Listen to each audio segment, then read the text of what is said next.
Assalamu alaikum wa rahmatullahi wa barakatuh. Barkan ku da sake kasancewa da mu.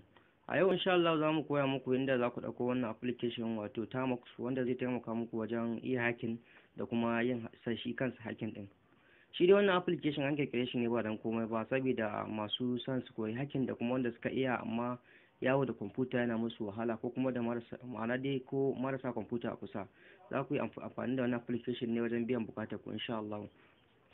Kai tsaye bara mu shiga cikin bidiyon mu nuna muku yadda za ku ɗauko shi. Shi dai wannan application da kuke gani ba ko ina ake ɗauko shi ba sai dai Opera. Kai tsaye zaka shiga Opera ka.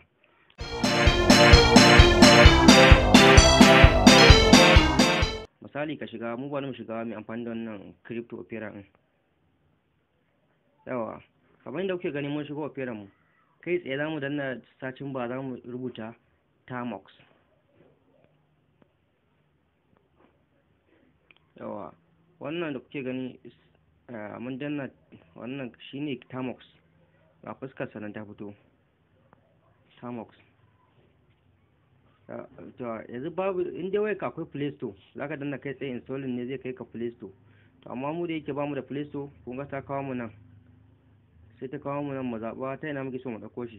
To kai tsaye sai mu danna mu da yake muna amfani da nan apps ne bamu da Play Store, amma wai ka akwai Play Store kawai zaka danna kan Play Store ne ko kuma kana dannawa install ɗin zai tafi Play Store kai tsaye. To mu bari mu shiga 9 apps wanda za mu dauko shi.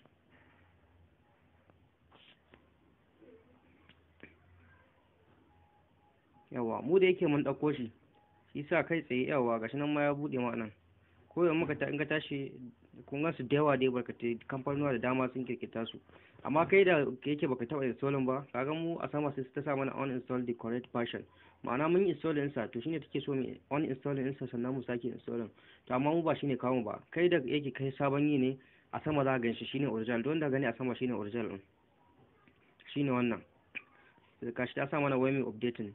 To amma mu ba shine kawo ba, in muka updating da zamu rasa wasu tools da muka yi installing akai. Wannan ita ce hanya da zaka je ka dauko Tamox kai tsaye ba tare da ka shiga a Play Store ko wani abu ba, ko dai ta Google Chrome ko wata Opera ta nan ake zuwa a dauko shi.